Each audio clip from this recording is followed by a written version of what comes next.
আলাইকুম। আমরা জামালপুর দেওয়ানগঞ্জ ডিগ্রিচর ঐতিহাসিক শাহ কামাল মাজারে উপস্থিত আছি এখন বর্তমানে। আপনারা দেখতে পাচ্ছেন বাংলাদেশ বনাম ভারতে যে বর্ডার গার্ডটা বিজিবিরা দাঁড়ায় আছে। আজকে পহেলা বৈশাখ উপলক্ষে অনেক মানুষ এই মাজারে উপস্থিত হয়েছে। আমরা হয়েছি আমাদের ফ্যামিলি সহ।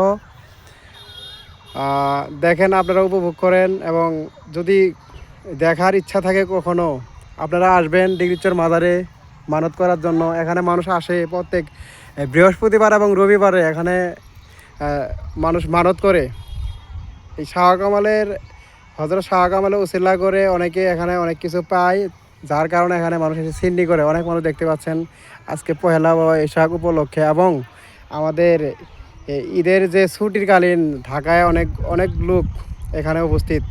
আমরা এখন পাহাড়ের ভারতের সীমান্তবর্তী অবস্থিত আছি, মাঝামাঝি।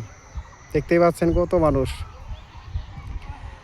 আমার সাথে আছে ঢাকা থেকে আগত আমার প্রাণপ্রিয় দুলাভাই।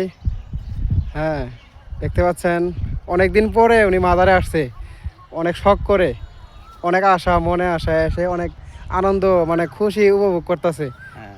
এটা দুলাভাই, আপনার কেমন লাগতেছে? অনেক ভালো, অনেক সৌন্দর্য। যাই হোক, দুলাভাই বলছে যে অনেক ভালো লাগতেছে।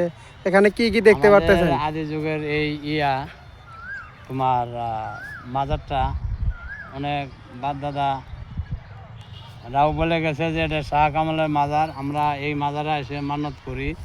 মান্নত করলে অনেক কিছুই রোগ বালাই আমাদের মুক্ত হয়ে যায় ইনশাল্লাহ। এই কারণে আমরা আসছি, হ্যাঁ, চাওয়া পাওয়ার কারণে আমরা আসছি। এখানে অনেক সৌন্দর্যবাহী। তাই এই যে আমরা ইন্ডিয়ার কাছে আর কি, ইন্ডিয়ার মধ্যে পড়ছে মাজারটা ইন্ডিয়ার মধ্যেই পড়ছে, ভারতের ভিতরে। আমরা অনেক আগে থেকেই আসছি আর কি। তবে এখন আরও মানুষের জয় জোকার বেশি হয়ে গেছে গা, এখন অনেক লোকজন আসে। আমাদের অনেক আনন্দিত লাগে, দেখার মতো অনেক কিছু।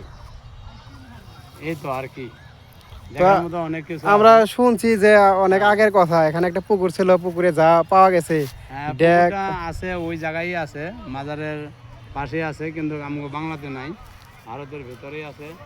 ওখানে যাই যে কিছু চাইছে আর কি, সব কিছু দেখা দিত পুকুরের মধ্যেই।